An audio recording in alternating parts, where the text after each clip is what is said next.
So Metal Gear 4, we know a little bit about the story and certainly know that this is, the conclusion of Snake's story, or so Kojima says. What about the gameplay, Guy? This game is the first Metal Gear for PlayStation 3. Kojima, I think, has made some radical changes to the way you play the game with the threat ring, a new camera system. Are those changes that Metal Gear needed? I think there are changes that Metal Gear needed, absolutely. To me, the biggest thing, and one of the questions I asked Kojima about today was, how big of an influence was having someone like Ryan Payton in the studio, someone who is American, who has a very good sense of how games are being played right now in the West, and bringing that. You already saw some of that influence with Subsistence, right, where they brought in a different camera angle, and they've gone much further in this. So there are aspects of it that do feel more like Gears, more contextual. And I think there are a couple of things they achieve with that. One is, I think they make it more accessible to anyone, and two, they definitely make it more appealing to Western gamers. I think there's a realization in Japan, and he himself said that we've got to do a better job of being global with our products and having global appeal, and they pull it off. I mean, the controls they'll be familiar to people who've played Metal Gear games in the past, but they also feel up to date in a way that by Metal Gear Solid 3, when it first came out, Snake Eater, it wasn't quite feeling.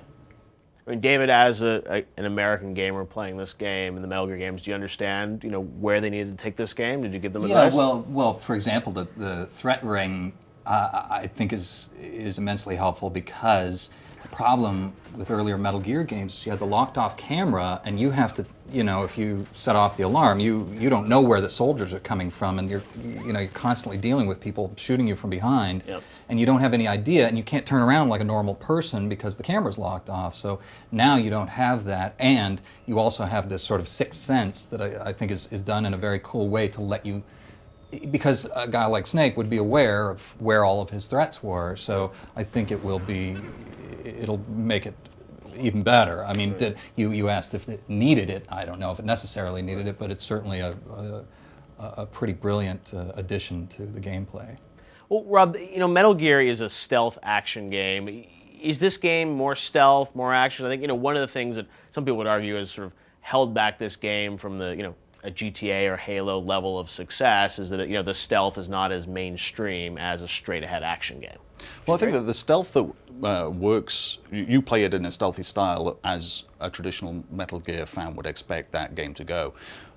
One of the most rewarding moments that I had playing the game was when I sneaked into this area, and I could tell it was covered with danger in different areas. And I went through this entire room that was pretty long, because I could see the exit. It was pretty long, and I didn't shoot at anybody. I didn't get shot at, and it was possibly the most rewarding little moment in there to actually get through without that, because I'd fought all the creatures and things that were wandering around at different times. I knew I could. I'd got the firepower. I could go first-person shooter sort of style and right, guns blazing. But because I didn't, I also found a different weapon that was very, very expensive if I'd chosen to buy it, and just that sort of sense of reward in not having to do that was pretty important. And across the game in the different environments, it is a sneak action game, and the sneak is done in ways that are pretty compelling, and it varied enough to not make you think that you're just staying out of the fun stuff most of the time.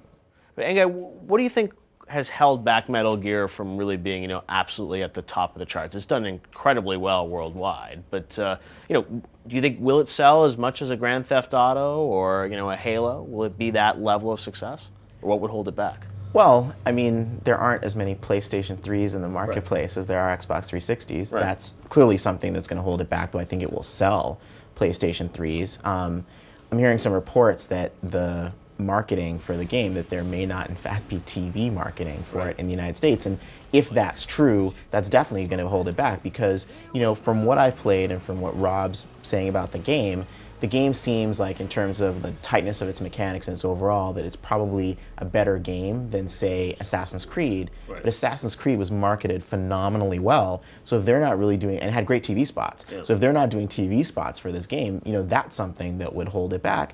But I think that times change, and people sort of move on a bit from franchises, and I feel like if you look at the games that have been really big hits that have broken through, action and stuff that's sort of like you get instantaneous reward as opposed to sort of delayed gratification. The trial and error sometimes. Exactly. I feel like that appeals to a broader audience of gamers. You have to be patient in some ways with Metal Gear.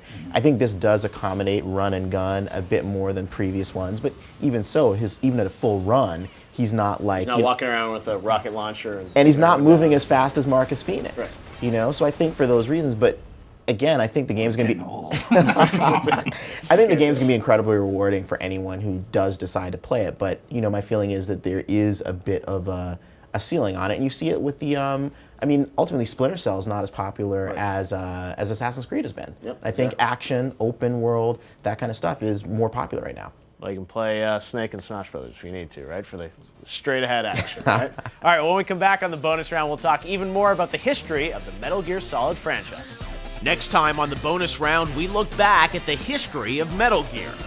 Find out what each of our panelists think is the greatest moment in this classic series. Sneaking through the forests, and you've got the birds, and the environment is so real, and it's so massive. That's next time, right here in the bonus round.